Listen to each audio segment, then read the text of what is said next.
ಹೇಳು. ಹಾಂ ಹೇಳು. ನಾನು ವಿಡಿಯೋ ಓದಿದ್ರೆ ತೆಗಿಬೇಡ. ಹಾಂ ಆಯಿತು. ಓದಿದ್ರೆ ಕಂಪ್ಲೀಟ್ ಮಾಡಿ ನಂಗೆ ಗೊತ್ತಾದ್ರೆ ನಂಗೆ ಕೆಲ್ಸಕ್ಕೆ ಬಿಡ್ಬೇಕು, ಕೆಲಸ ಮಾಡಕ್ಕೆ ಬಿಡ್ಬೇಕು. ನೀನು ಬೈಬಲ್ ಕಂಪ್ಲೇಂಟ್ ಮಾಡ್ತೀಯಾ? ಮಾಡ್ತೀನಿ. ನೀನು ಕಂಪ್ಲೇಂಟ್ ಮಾಡಿದ್ರೆ ನಾನೇನು ಮಾಡಬೇಕು? ನಂಗೆ ಕೆಲ್ಸಕ್ಕೆ ಬಿಡಬೇಕು. ನೀನು ಏನು ಕೆಲಸ ಮಾಡಕ್ಕೆ ಬಿಡ್ಬೇಕು ನಿನಗೆ. Okay done. ಈ ಮಾತು ಯಾರ್ದಿದು? ಕೆಲಸ ಅಂತ ಅಲ್ಲ, ಹಾಂ ನಂದೇನೇ ಡಿಸಿಷನ್ ಇರಲಿ, ನಂದೇನೇ ಇರಲಿ, ಹಾಂ ಅದಕ್ಕೆಲ್ಲ ಬಿಡಬೇಕು. ಆಯ್ತು, ಬಿಡ್ತೀನಿ. ಇದು ನನ್ನ ಮಾತಲ್ಲ, ಸ್ವತಃ ಯೇಸು ಸ್ವಾಮಿ ಮಾತೆ. ಫಸ್ಟ್ ನೀನು ಬೈಬಲ್ ಕಂಪ್ಲೀಟ್ ಮಾಡು, ಆಮೇಲೆ ನಿರ್ಧಾರ ತಗೋ. ಇದಕ್ಕಿಂತ ಬೇಕಾ ನಿನಗೆ ಸ್ವತಂತ್ರ? ಆಮೇಲೆ ಏನು ಅದು ಮಾಡು, ಇದು ಮಾಡು, ಹಂಗಿರ್ಬಾರ್ದು, ಹಿಂಗಿರ್ಬಾರ್ದು ಅನ್ಬಾರ್ದು. ನಾನು ಹೇಳಿದರೆ ಮಾತಂತೀನಿ, ಆದರೆ ಮಾತು ಕೊಡ್ತಿರೋದು ಯಾರು?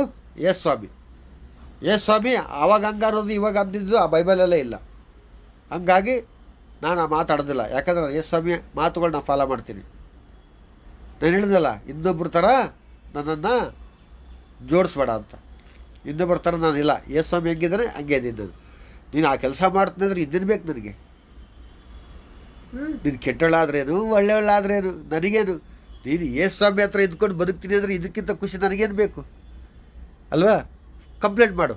ನೀನು ಎಷ್ಟು ಬೇಗ ಕಂಪ್ಲೇಂಟ್ ಮಾಡ್ತೀಯೋ, ಎಷ್ಟು ಬೇಗ ನೀನು ಅದನ್ನು ಅರ್ಥ ಮಾಡ್ಕೋತೀಯೋ, ಅಷ್ಟು ಬೇಗ ನಿನ್ನ ಆಸೆಗೆ ಕೊನೆಯೇ ಇಲ್ಲ. ಓಕೆನಾ? ಡನ್ನ. ಹಾಂ ಡನ್ನು.